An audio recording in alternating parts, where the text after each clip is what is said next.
Hello നമസ്കാരം. നല്ല മലബാർ സ്റ്റൈലിൽ ബിരിയാണി ഉണ്ടാക്കണമെങ്കിൽ ഏറ്റവും നല്ല റെസിപ്പി ഞാൻ ഉണ്ടാക്കിയത് വെച്ചിട്ട് ഏറ്റവും എനിക്ക് ഇഷ്ടപ്പെട്ടതായിട്ടുള്ള ബിരിയാണി പറഞ്ഞു തന്നത് ആബിദ റഷീദിന്റെ യൂട്യൂബ് ചാനലാണ്. അപ്പം ഒന്ന് കയറി നോക്കിയോ, കിടുക്കാച്ചാണ്. അപ്പം നമുക്ക് ഉണ്ടാക്കാം.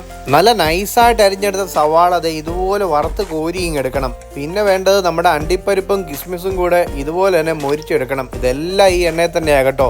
അത് കഴിഞ്ഞിട്ട് ഈ എണ്ണയിൽ തന്നെയാണ് നമ്മൾ ബാക്കി കാര്യങ്ങളെല്ലാം ചെയ്യാൻ പോകുന്നതും. അപ്പോൾ ആ ഫ്ലേവറൊക്കെ നിൽക്കുമെന്നാണ് ആ പുള്ളിക്കാരത്തി നമ്മളോട് പറഞ്ഞത്. വേറെ ഒരു മസാലയോ ഒന്നുമില്ല, ആ പാടെ കുറച്ച് ഗരം മസാല മാത്രം മതി. പിന്നെ ബാക്കി അരിഞ്ഞു വെച്ചിരിക്കുന്ന സവാളയും പച്ചമുളകും ഇഞ്ചിയും വെളുത്തുള്ളി ചതച്ചതും കൂടി ചേർത്തിട്ട് നല്ലപോലെ അങ്ങോട്ട് വയറ്റി എടുക്കണം കേട്ടോ. സാധാരണ ബിരിയാണിക്ക് ഉണ്ടാക്കുന്ന ചിക്കൻ നമ്മൾ വറുത്തും പൊരിച്ചും അല്ലെങ്കിൽ കുറെ മസാല തേച്ച് മാറ്റി വെച്ചും അങ്ങനെ പല പരീക്ഷണങ്ങൾക്ക് ഒരുപാടായിരിക്കുമല്ലോ നമ്മൾ ഒന്ന് സെറ്റാക്കി എടുക്കുന്നത്. പക്ഷെ അതിന് വേണ്ടുന്ന മെനക്കേടുകൾ ഒന്നും തന്നെ ഇല്ല.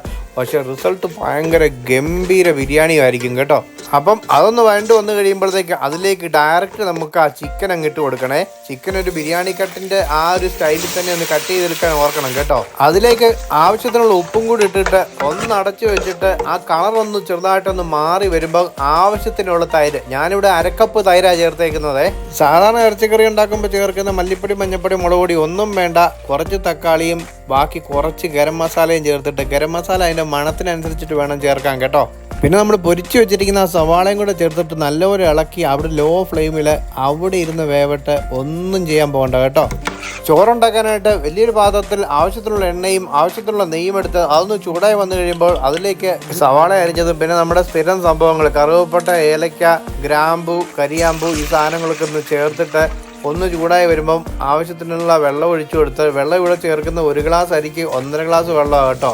അത്രയും കൂടെ ചേർത്തിട്ട് അതൊന്ന് സെറ്റ് ചെയ്ത് വെച്ച് കഴിയുമ്പോഴത്തേ ഇതുപോലെ അരി അങ്ങ് റെഡിയാകും. അവസാന കൈയോണം ആ ചിക്കൻ അങ്ങോട്ട് വെന്ത് വന്നു കഴിയുമ്പോൾ അതിലേക്ക് കുറച്ച് മല്ലിയിലയും കൂടെ ചേർത്ത് കഴിഞ്ഞാൽ അവിടെ അത് സെറ്റ്. ഇനിയിപ്പോൾ നമുക്ക് ദമ്മിടാൻ പോകാമേ. ഇതിൻ്റെ ഡീറ്റെയിൽ ആയിട്ടുള്ള വീഡിയോ ആബിദ റഷീദിൻ്റെ യൂട്യൂബിലുണ്ട്. ലിങ്ക് ഞാൻ ഫസ്റ്റ് കമൻ്റായിട്ട് ഇട്ടേക്കാം കേട്ടോ. അത് നോക്കിക്കഴിഞ്ഞാൽ നല്ല കിടുക്കാച്ചി ബിരിയാണി വെക്കാം. ഇത് നോക്കിയാലും വെക്കാം, പക്ഷെ അത്ര ഡീറ്റെയിൽ ആയിട്ടൊന്നും കിട്ടത്തില്ല കേട്ടോ.